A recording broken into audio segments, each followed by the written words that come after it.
Welcome to the Nonprofit Hero Factory, a weekly live video broadcast and podcast, where we'll be helping nonprofit leaders and innovators create more heroes for their cause and a better world for all of us. Da-ding. Hi, everybody. Welcome back to an episode of the Nonprofit Hero Factory. I'm excited about today's guest. He is an advisor on all matters philanthropy on both sides, to philanthropists and nonprofits. He's going to give us some inside looks and some things to consider, based on recent events and recent news and historic roles of nonprofits and philanthropists. His name is Doug White. Doug is a longtime leader and scholar in the nation's philanthropic community. He's an author and an advisor to nonprofit organizations and philanthropists, as I said. He serves as the co-chair of the Walter Cronkite Committee at Foolproof and as a board member, the vice president of the Secular Coalition of America. He is the former director of Columbia University's Master of Science in Fundraising Management program, where he also taught board governance, ethics, and fundraising. Doug has published 5 books. His most recent, Wounded Charity, analyzes the allegations of mismanagement made in January 2016 against the Wounded Warrior Project. I know a lot of us heard about that and were affected by it in one way or another. When I asked Doug what his superpower is, he says, I try to help people better understand the role nonprofits play in our society and the impact they have on individual lives. I examine the personal stories of charities as well as the broader policy implications of philanthropy. So with that, I would love to welcome Doug to the show. And hi, Doug. Thank you so much for joining us today. It's my pleasure, Boris. If you don't mind, obviously I just read your bio and it is impressive, but tell us your story. I began in the philanthropic world in the late 1970s when someone asked me to come to dinner. They asked me to then go out and talk to some people about raising some money. And I said, sure. It was for my high school. And I went out and talked to these people and they all said yes when I asked them for money. And I was so surprised because they weren't getting anything back. And I thought, this is easier than selling refrigerators or cars or anything like that, even though there's nothing really tangible there to give to these people for what they're paying. I thought, what is going on there? And they said, well, I really had this great experience and I want to give back. All of these things that we now take for granted when we talk about fundraising. But for me, that was brand new. And it was so eye-opening. I knew that was my life's mission at that point. That's pretty awesome. And I'd love to actually talk to you more about what it is that you think got them to quickly and easily.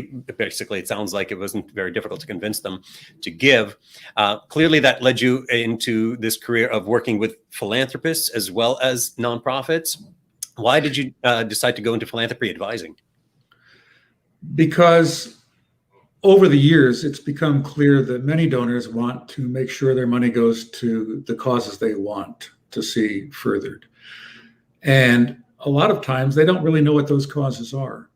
And so it takes a process that's become rather institutionalized in the last couple of decades, but still at the beginning of all of this, it wasn't. But it takes a process to actually talk to a would-be or a philanthropist about his or her values. What do you want to see changed in the world? How do you want to see your money used? We've gotten to the point on, let's say, Maslow's hierarchy, to the point where they are comfortable with their own world. They have what they need and their needs are taken care of. So now they're saying, how can I look out to the rest of the world and do something about that? Well, a lot of people really don't know what they want to do. They really don't. But when they do know what they want to do, they still have another hurdle to find out what organization is going to best further that mission. So it's a matter of going through a questionnaire in my case, and I think it's probably the way most of philanthropy advisors do this, that really examines values. And it also has to do with family issues, like what do you want your children to be when they grow up in terms of what their value system is, what kind of a world do you want to leave behind, what kind of legacy do you want to leave. When I was on the board of what was then the National Committee on for Planned Giving, I started this group called Leave a Legacy. And I think that's still going, but it's a local group. It's a group that has local efforts around the country where people are encouraged to leave a legacy at a nonprofit through their bequests or some trust or something like that. And that has grown. That idea has grown, and that vernacular has grown. Leave a legacy. But what does that mean? What do I want to do? How do I want to affect the world after I'm gone? People have difficult enough time to think about dying to begin with, let alone how the world's going to look like after they leave. But that's the kind of conversation you have to have with people. And they are willing to have that because they're asking you, what can I do to make the world a better place? So I want to touch on several of those things, and I think we're going to come back to a few of them because they're definitely on my list of things to chat with you about today. But one of the reasons why this is so important right now, and I feel like predominantly my audience is nonprofit communications, marketing, and fundraisers. And their goal is, of course, to help their organization grow to, as I like to say, activate more heroes for their cause. It seems that over the last at least few years, there has been a trend in giving where there's been fewer and fewer smaller donors and more philanthropists on a larger scale that are actually more than making up for the losses in the smaller donations. So overall giving is increasing, while with possibly the exception of COVID last year, which I think did drive a lot more people to open up and empathize and donate to local organizations or national ones. But aside from that, there's been that decline, and giving has grown regardless of that. So what do you think that trend is about? What's happening? I call that, I have a phrase for it, it's the de-democratization of fundraising. When I began in the early 1980s with this fundraising gig, I was concentrating on the people who gave low amounts of money. You asked earlier about how I was able to get these people to give money to this school. And I can answer you by saying they basically asked themselves. I was just the conduit. I was just able to release some of their memories and some of their good feelings about the place and how that school helped them become who they were. Now, I know that's a bit of a cliche right now, and it's not entirely true, but it's true enough. And school, college, whatever, oftentimes makes an impact on you. And so I was very involved with, those are $1,000 gifts, and that at the time was a big deal. But I was involved with those people who were giving low amounts of money. Today, $1,000 is almost meaningless to some of these organizations. But over the decades, we've become enamored with the large donors. And why not? If someone's got a potential to give you $1 million, you're going to pay attention to that person. You're going to cultivate him over years, maybe, or her over years. And why not? Because that's going to result in more money than cultivating a person who's got the capacity to give $1,000 or $500 or something even less. It makes economic sense to take the time to do that. And it makes sense for the organization's growth to do that. But I have also noticed that we are doing that at the expense of paying attention to our smaller donors. And I fear that the pool that we create of smaller donors will not be enough to then turn into larger donors as time passes. And maybe the future of philanthropy is that your big donor will just come in and show up and say, I care about your cause, and so boom, I'm going to give you this money. But especially with organizations that, like say, heritage organizations like schools, they grow into being donors. Seniors in college are asked to give to their class fund as seniors in college. That wasn't true when I was in college. And so the idea there is to create a level of paying back, an understanding of how the school works, and also to have a participation level. Right now, I'm in my 50th reunion for my high school, the school it's Exeter, just so you'll know. And we're very concerned about having a participation level at a very high level. And that's crucial because it keeps people lubricated, if you will. Their philanthropic sense is lubricated and keeps Exeter on the front page. And there are so many other competitors for them, the local food bank, their daughter's schools, the local hospital where they had surgery, and they're all legitimate competitors. And so what we say in our situation is don't forget them, but do keep in mind the school that got this all started for you. And even if you can't give a lot or don't want to give a lot, then your participation is crucial. So that keeps that pyramid in the proper level. Still, though, what used to be an 80-20 rule is closer to a 95-5 rule. And we are paying so much attention to that 5%. And you are correct. COVID really brought out a lot of those smaller donors. It's because that's where the heartstrings were. After 9/11, Red Cross brought a lot of smaller donors out. And so a tragedy or an intense situation will get our heartstrings going, and that's good. But that's temporary. And so charities have to figure out how to continue that. And I think there's a lot of argument to be made to, even though it makes sense to go to the large donor and cultivate that person or the prospect, it also makes a lot of sense to cultivate the smaller donors as well, because otherwise we're going to get into a situation where it's seen that philanthropy is only for the rich. In fact, when I make my own phone calls for this reunion, people will say, you've got too much of an endowment, you don't need my money. Besides, you've got X, Y, or Z, famous name, giving you this money, you don't need me. What is my $100 going to do? And I have to go through the process and say, look, even though there's a big budget, every dollar is accounted for. And the school does do that. And it does that very well. And that's one recommendation for charitable organizations, is to make sure that they're running their business properly. I say business, not in air quotes, but I do say it a little cautiously, because I don't want to get people confused between what a for-profit business is and a nonprofit business is. But the way I look at it is that both start with the same premise, that you've got to stay alive. You have to pay people. You have to have an office, I think, even today. You have to have computers. You have to have operational activity taking place. The difference is that the purpose of a for-profit is to make a profit for shareholders. A nonprofit doesn't have shareholders. It can often make a profit. That's another issue. But it isn't meant to go out of business, or it's not meant to go poor or be poor just because it doesn't sell widgets. In fact, I think what it sells is much grander than widgets, or any other widget that we can identify.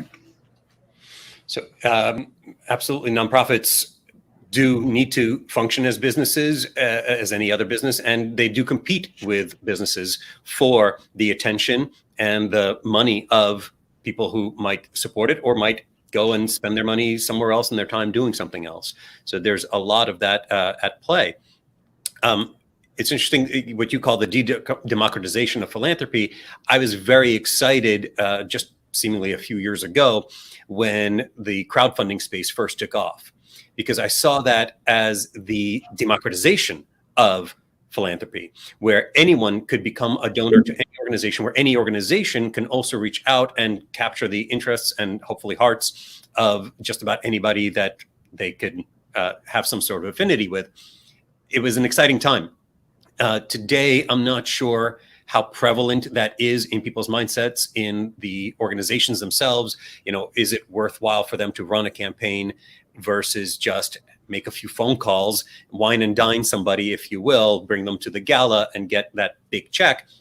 But it does say something for their future. It also, I think, and you and I agree on this, possibly shifts their focus and attention away from a more groundswell public want for their services to what an individual or a few individuals might be looking for, the changes that they want to see in the world. Can you talk a little bit about this outsized influence that some of the deeper pocket philanthropists might have on the charitable sector today? It seems to be more and more prevalent. Let me give you a little bit of history on that particular segment of philanthropy. I did a book on this. It was the lawsuit against Princeton University. In 1961, a woman, an heiress of the A&P fortune, and for most of your audience, that is going to be like coming out of Mars. They used to be the largest grocery chain in the United States for many, many decades. Well, the trust dissolved after the death of a grandchild, and so she inherited directly about $100 million, and she gave about $35 million of that to Princeton University. A huge gift, the largest gift to that university at that time, the second largest gift of any university at that time, to establish the graduate program, or to endow the graduate program at the Woodrow Wilson School, an international relations school. Time passes. We understand that the family's not happy with the way the money is spent. And so in 2002, this was 40 years after the gift was made, the son sues Princeton. Now, by this time, that $35 million has grown to about $900 million. The family set up a separate foundation. Princeton was the only beneficiary of that foundation, which is fine. And as a result, Princeton included that endowment in its endowment totals, which is also fine. They were the only beneficiary, so it made sense. But the son said, "You're not using the money the way my father wanted to." And they said, "Yes, we are." And so he had sat on the board. There was a foundation, a separate organization. 4 members were from Princeton, 3 were from the family. And he contended that a lot of the decisions were being made in their absence, and money was being spent without their permission and knowledge, and that a lot of the money was going to the wrong place. It was going within Princeton. Nobody was walking home with a Cadillac or anything of that nature, but it was just that the donors' intentions weren't being served. Princeton came back and said, "Look, we've got a great school here, and it's a lot to do with your dad, so let's not get that wrong. Princeton's graduate school here is among the best in the world, if not the best in the world." And the donor kept saying, "That's not the question. The question is, are you using my dad's money the way you said you would use it?" It was a terrible ordeal. And going back to your question, the donors, that was the first donor that I know of, that I know of. There were others, I'm sure, that ran into trouble with regard to how their money was going to be used. But did they have a right to say this is the way it should be used? Well, if Princeton agrees to it, my answer is yes, they do have that right. Now, fast forward to 2021, and you've got a very similar situation taking place right now at the University of Chicago. So what I'm getting at, Boris, is that there is an environment right now where large donors are expecting that their wishes are going to be granted. And the key thing for me is that the university or the charity agrees to this.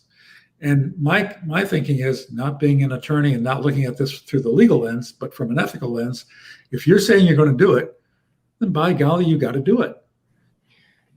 So that's a specific case with a very large donation.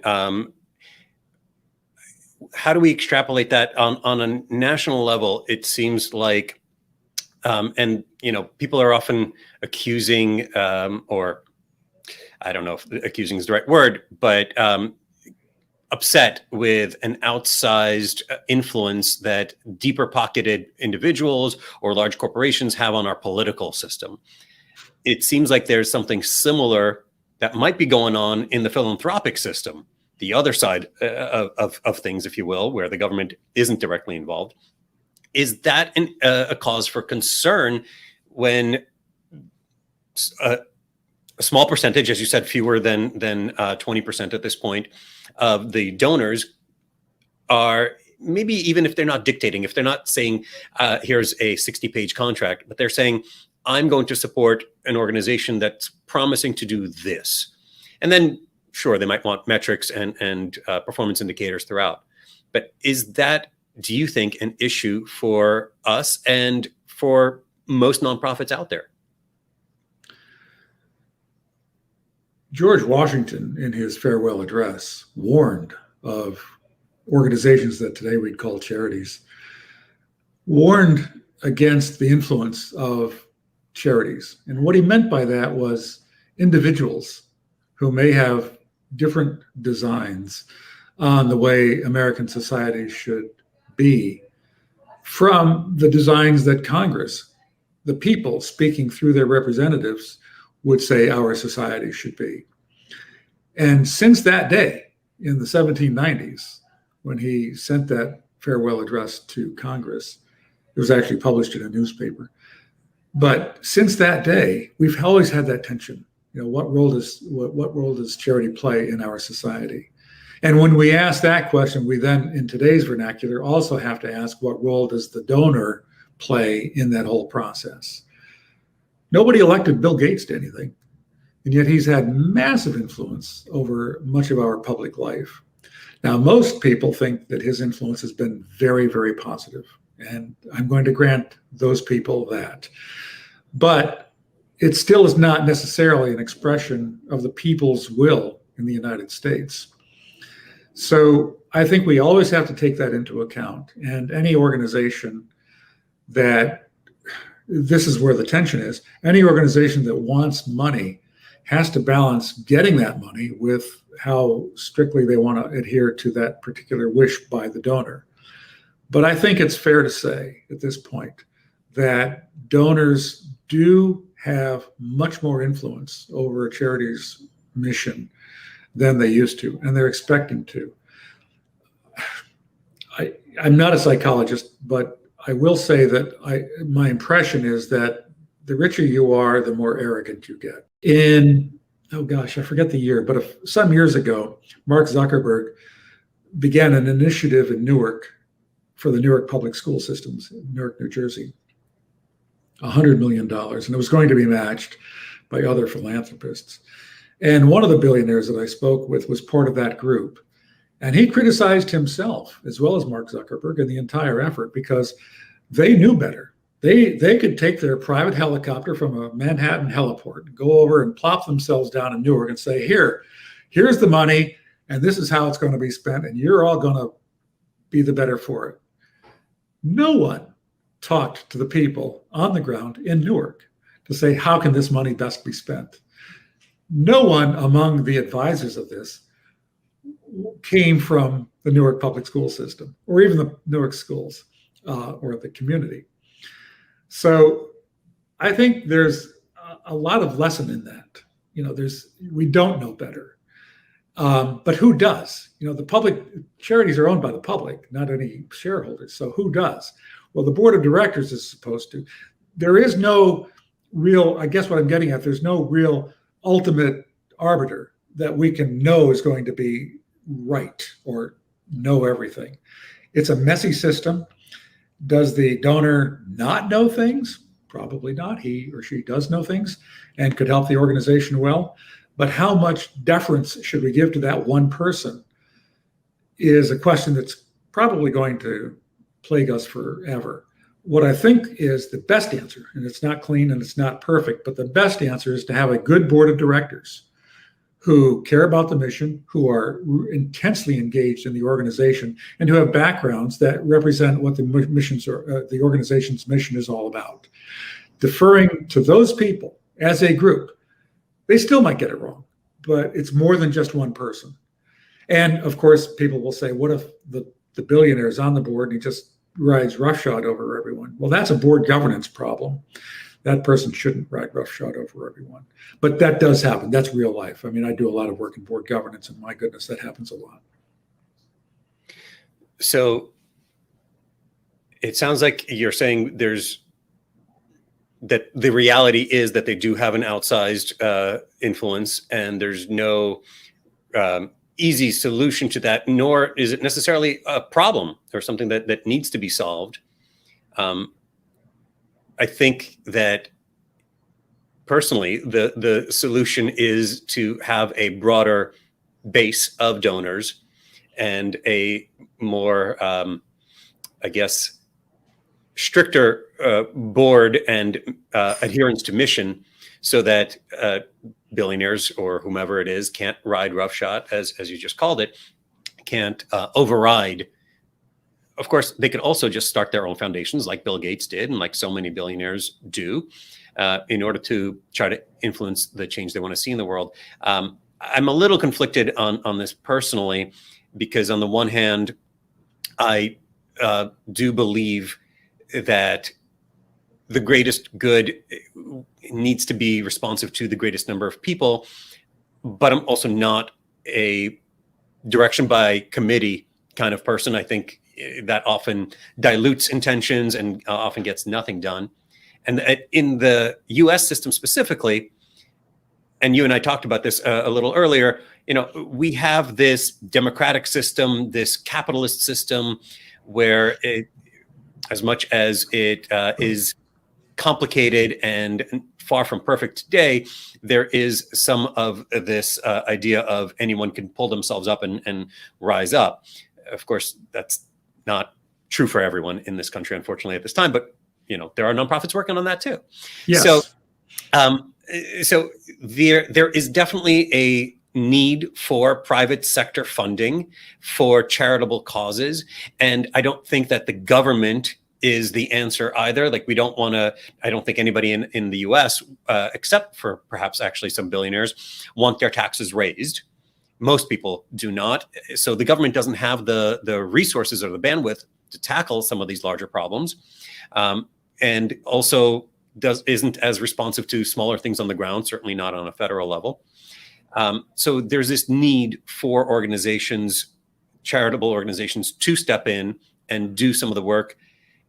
And without paying taxes, we can direct our own, call it discretionary income, call it tithing, call it whatever you'd like, funds to the problems that we think are most important for government, for society to be able to tackle.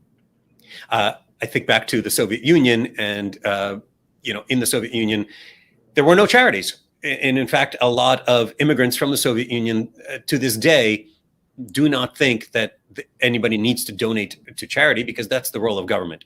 At the same time, if you turn it and ask them, they'll admit that the government in the Soviet Union, which claimed they would provide everything for everyone, really provided nothing for anyone except for the very wealthy elite that secretly stole a lot of funds from the people. So in the US, we need this kind of balance to our capitalist system in a private way. Can nonprofits fulfill that need? And how do they approach this need for, at the moment anyway, these white knights or these whales to come in and fund a lot of their major programming, knowing that it may not be responsive to their entire community? I'm seeing two questions in there, so let me break those out. I see several actually, but I see two major themes running there. What role in the capitalist system that we currently have nonprofits play, and also the role that the white knights play within that. So let me begin with the first part that you bring up. Congress in its wisdom understood exactly what you're saying over 100 years ago when they created the deduction for charitable gifts. So not only are our tax dollars not going to go to these things that we would otherwise want them to go to, we're getting a tax benefit from this. So if we itemize, we will get a tax benefit. Now, just as a quick aside, you mentioned earlier, we talked about the de-democratization of giving, and one of the factors, I think, in the last couple of years has been the increase in the standard deduction, which means that fewer people are itemizing, which means that fewer people are able to take an advantage of their charitable giving. That doubled. I think for a married couple, it's about $25,000 now. So that's huge. So that's taken away a lot of the lower dollar donors from the charitable giving rolls. Okay, if that's an incentive, and there have been discussions as to how incentivizing a charitable deduction is. I don't believe that it's as much of an incentive as some people do, but it's there, especially for the larger donors.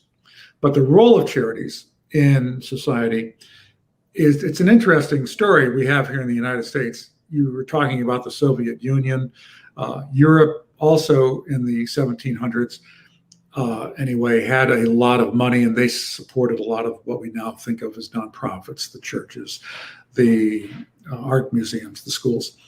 And in the United States, we were very poor. We had no government money. Our government was bankrupt.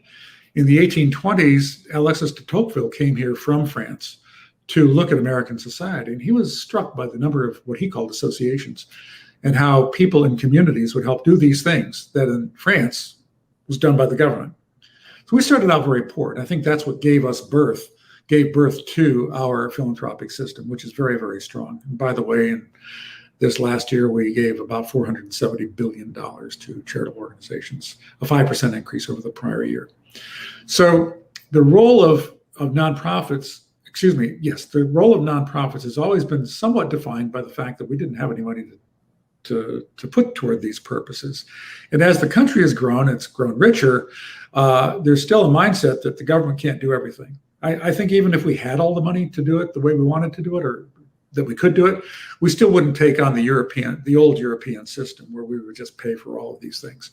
Because there's a sense here that, and I believe it's a very strong one and a very positive one, that as Americans, we're more individual. Now, that's had its problems. Nothing's perfect all the way through, but that individualism has created this nonprofit sector that's very, very strong. Now, some of the larger problems that the government has to fix, or that it needs fixing in society, only the government can fix. Nonprofits aren't going to build roads. They're not going to create a military. For the most part, they're not going to take us to the moon. They're not going to do a lot of the large, big things that government does. But there are a lot of organizations that are doing other things that are big. Cancer research, for example. That's a nonprofit government collaboration. The government's got an interest in this, and the nonprofit world has an interest in doing this. And I hope together there can be enough work and research done for that to someday be a past tense disease. So I think that going forward, we're never going to get out of having nonprofit play an extremely important role. Nor will we get out of the situation where the government doesn't want to spend some of these dollars for these purposes. And I think that's healthy. And the government encourages that through the deduction. That's the only way it can say, yes, we want to encourage you to make these gifts. And I think private philanthropy is a strong, good, moral force in society. And I think I know, because I've been to Saudi Arabia to talk this, I've been to China to talk about this, I've been to England to talk about this. The idea of how we have grown to be such a philanthropically oriented society is pretty special here in the United States. And I want to be very clear that that's different from saying that we are more philanthropic than other people. I believe that's a human tendency, not one defined by national borders. It's just that we have a system where that can be better expressed or more efficiently expressed.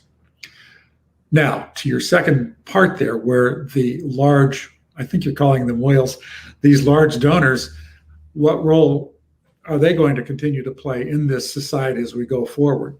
Because if we continue the way we are, we might see a very, very elite nonprofit sector. And like we are seeing in the United States right now at large, we're seeing these higher endowed charities become even better and better off. And these lower endowed charities, if they're endowed at all, struggling more and more. And that takes away from, I think, the essence of what a charitable organization should do. And that's the other thing about this. Charities are public commodities. We're using public dollars to fund these organizations. So I think there's an argument on both sides there.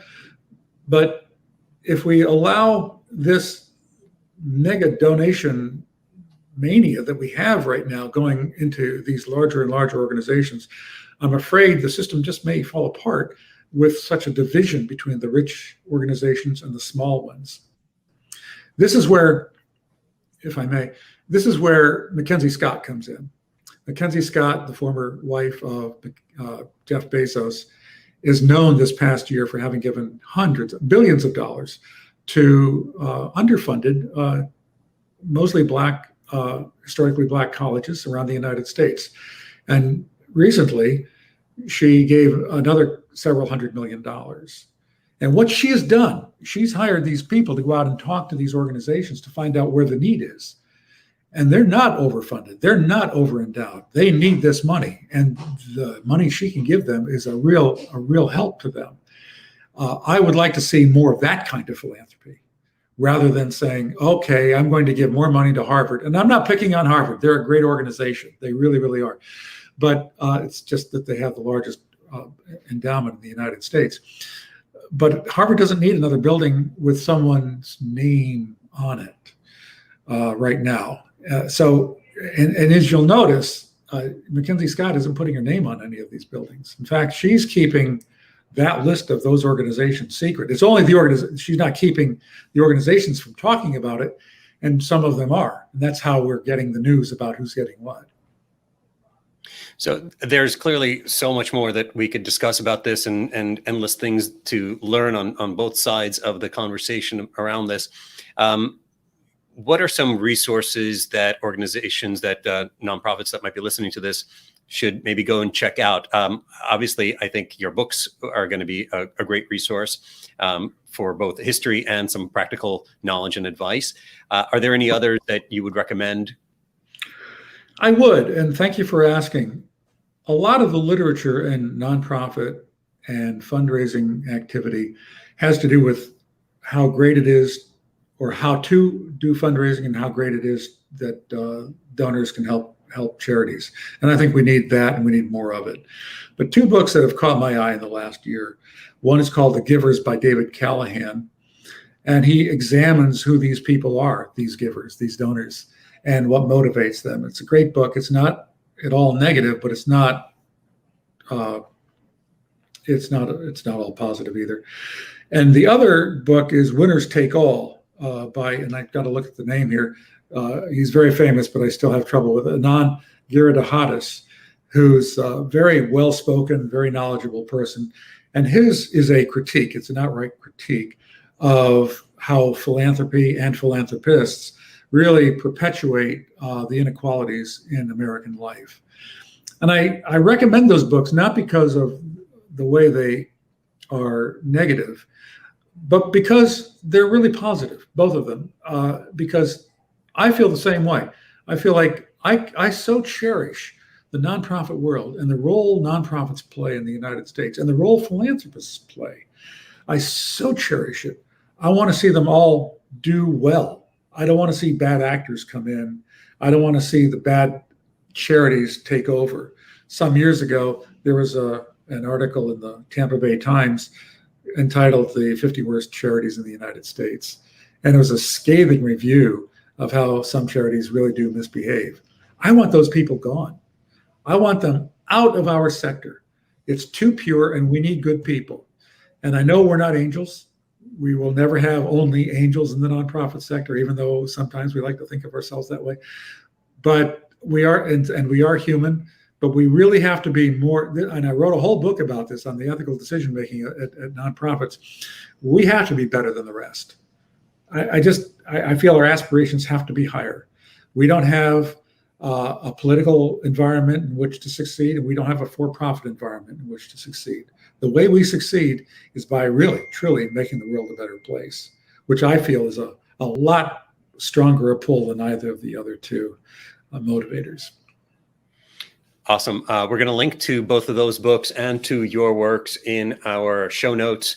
If nonprofits are looking to delve further into this or to start their path down this road, where should they begin? Do you have any calls to action for them to get going? Well, as a nonprofit, I think I've seen there are three areas basically that I think need particular attention. Board governance, and there's a whole bunch of work within that whole process here. But as I mentioned before, you don't want one person steamrolling the others. Board governance is a process. It's a skill. It's a discipline, and people need to learn how to be board members because they are the ultimate people at an organization. We don't hear as much about them as we do the CEOs, but they are extremely important. And so the process of board governance is critical. Ethical decision making at charities. I think we have a unique space to make these decisions. As I said before, we don't have for-profit concerns and we don't have political concerns. We're kind of in a pure space to make ethical decision making as high level as possible. So I think we need to pay more attention to that so we keep our bad actors away. And finally, I think the question of impact. If I'm a nonprofit, I want to make sure that I can show why I exist. One of the things that I ask a nonprofit when we do our retreats, the first thing I ask them, in fact, is how would society be different if you didn't exist? if you closed your doors tonight, what would happen? Who would care? And board members have to actually think about that, because it's like not intuitive. Like, what would happen if we didn't exist? And the answer isn't, well, we're trying to cure this disease. That's what they want to do. What would happen if they did not exist? When I think of it that way, and I put this in another book, about 30% of our organizations could go away and no one would notice. So we tout the fact that there are 1 million, and when I say 1 million, it's the 501c3 section of the C3 sector, for-profit and public charity, nonprofit public charities and foundations. Probably a third of those, 300,000. And I know that's maybe controversial, but I would say that could happen and society wouldn't be any worse off. So if we're going to give money, and if we're going to ask for money, I think we have the obligation to tell people how we're going to use it and the kind of impact the organization is going to have overall. So those 3 areas, let me just repeat: governance, ethical decision-making, and impact. If I'm a nonprofit, those are the 3 things I need to really pay attention to. Awesome. And if people want to follow up with you, what's the best way to get in touch? I think LinkedIn. I've got a public page there. And when it says contacts at LinkedIn, you can click that. And I actually have my own addresses in there, my phone number and my email address. It's not just the LinkedIn address. So I think LinkedIn would be the best place to go. And I also do pay attention to that and tweak it every once in a while to make sure it's up to speed or up to date, and it's up to speed with what I want. And so you'll see what my own value system is in there. And I put that in the introduction of it. And so if anybody wants to further a conversation or have a conversation, feel free to touch base. Awesome. Thank you so much, Doug. Thank you for all your time today, your insights. Thank you, everybody, for joining us for this episode of the Nonprofit Hero Factory. If you like what you see or what you hear, please do subscribe, rate, and share our show with anyone that you know that might also benefit from the wisdom that people like Doug are imparting. Thank you again, and we'll see you soon for another episode of the Nonprofit Hero Factory. Bye-bye. Thank you all for watching and listening to the Nonprofit Hero Factory. We hope this episode has given you some ideas and strategies for creating more heroes for your cause and a better world for all of us. Please be sure to subscribe to this show on YouTube, Facebook, iTunes, Spotify, or your favorite podcast platform. And let us know what you think by leaving a review.